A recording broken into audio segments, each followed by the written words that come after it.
Who put that tack in my chair for my derriere? Well, that is a question that many teachers asked over the centuries, as this is one of the most common pranks played on teachers by their students on April Fool's Day. Now, in today's episode, we are going to be discussing the origins of April Fool's Day. So if you like History with Audrey D so far, please make sure that you're hitting that like and subscribe button. Also, find me on Instagram, TikTok, and Patreon as History with Audrey D. Let's go ahead and get into the origins of April Fool's Day and why it is a day of pranks. Now, April Fool's Day, or All Fool's Day, as it has been called for centuries in Europe, is celebrated on April 1st. And as this date approaches, we consider how the holiday has changed over the years. Now, people tend to play pranks on April Fool's Day, but why is that? Why do we have this day that we end up playing pranks on each other? There are a number of theories behind where April Fool's Day originated, and one of them is that it originated in ancient Rome during the festival of Hilaria. Hilaria means joyous in ancient Latin, and the reason for this is that in ancient Rome, around April 1st or the end of March, there were days of celebration where people would dress up, they would wear costumes, they would play pranks on each other, and this was where some people think that, or some historians think, that April Fool's Day may have first originated. However, there isn't a lot to substantiate that claim. There are also people that believe that the modern custom of April Fools came from France, officially from the Edict of Roussillon, which promulgated in August of 1564. This is when Charles IX decreed that the new year would no longer begin on Easter. This because our calendars shifted from the Julian calendar to the Gregorian calendar. And what shifted with this also is the date for the start of the new year. Now, originally, the new year began in spring or sometime around the Easter holiday, which is very close at times to April 1st. However, when we switched to the Gregorian calendar, we shifted our new year to January 1st. News traveled slowly in those days, and the issue with this is that there were still people celebrating the new year around April 1st. And they became the focus of a variety of pranks that the more in-the-know people of the time would play. There are variations between countries in the celebrations of April Fool's Day, but all of them have in common the excuse to make someone play the fool or feel the fool. Now, in France, for example, the fooled person is the Poisson d'Avril, or April fish. Now, perhaps in reference to the young fish and hence the one that is easily caught, it's common for French children to pin a paper fish to the backs of unsuspecting friends. And this is also most likely where we get the putting notes or stickers on the back of our friends or enemies, potentially, or even frenemies in school. So these are tricks that have been played on people for ages, and it is something that we still see in society today.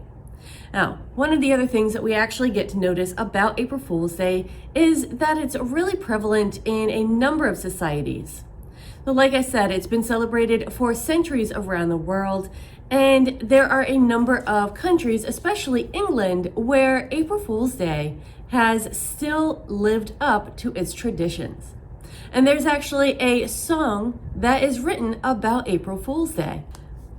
Now, there's a song that is called The First Day in April. And I'm going to read a few verses from it because it really helps us better understand the tradition of April Fools. The first day of April I'll never forget, when 3 English blades together had met. They mounted on horseback and swore bitterly that they'd play a trick on the first man they see. Pat Campbell, the drover, they happened to spy. He came from Tyrone, a place called Dunhigh. They greeted Campbell, and he's done the same, and in close conversation together they came. They rode right along and they made a full stop. They called upon Patty to take a full drop. And Patty consented and said with a smile, "I long for to taste some good ale from Carlisle." They ate and they drank and they sported as well until 48 shillings to pay up the bill. Likewise for their horses, some oats and good hay, and they thought they'd leave Patty the reckoning to pay. Out of the house they stole one by one. They thought they'd leave Patty to pay for the whole. The landlord came in and this he did say, "I'm afraid, Irish Pat, they've a trick on you played." "Never mind them," says Pat, "although they are gone away. I've got plenty of money the reckoning to pay. If you sit down beside me before that I go, I will tell you a secret perhaps you don't know. I'll tell you a secret contrary to law. There's 3 kinds of wine, from one puncheon I'll draw." The landlord was eager to find out that plan, and away to the cellar with Patty he ran. He bored a hole in a very short space, and he bade the landlord place his thumb on that place. The next one he bored, place the other one there, and I for a tumbler will go up the stair. Pat mounted his horse and was soon out of sight. The hostler came in to see if all was right. They hunted the house from the top to the ground, and half dead in the cellar, their master they found. So as we can tell by the song that I just read off, the traditions of April Fools really tend to traverse the ages, and this is why we still celebrate it today. Another theory that we have places April Fool's Day as starting with the Emperor Constantine. According to this story, a group of fools or jesters convinced Constantine to make one of them king for a day. So Constantine agreed, and one of the jesters, named Kugel, was appointed to the position. He decreed that it would be a day of jollity, and thus created what came to be called April Fool's Day. Now, the issue with this story is that it was actually a hoax. It most likely did not happen, and it was made up as a way to explain where April Fool's Day originated.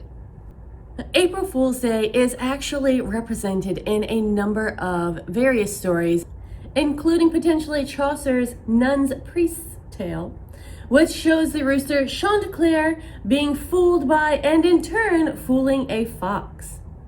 Now, this happens around March, and it actually states, "Since March began 30 days and 2, or 32 days, after March began," which equals April 1st. So this would be an early example of April Fool's Day in a literary reference. But as we can see, April Fool's is a consistent holiday that people tend to play pranks throughout the centuries. No one person has been able to figure out exactly where the celebration of April Fool's Day comes from and why we tend to play pranks on April 1st each year. However, what we do know is that it has been celebrated for centuries, and that is where our traditions lie. I hope you enjoyed this episode. Please make sure, if you did, that you are hitting that like and subscribe button. Also hit that notification bell so anytime I have a origin story or a new history lesson come out, you get notified. You can find me on Instagram, TikTok, and Patreon as History with Audrey D. And if there are any suggestions or questions you have for origin stories, please make sure you put those in the comment section below, and I will make sure to get to them as soon as I can. I am always looking for new origin story ideas on things that I can cover. Thank you so much for watching, everyone. Hope you have a fantastic day, and I will see you in the next lesson.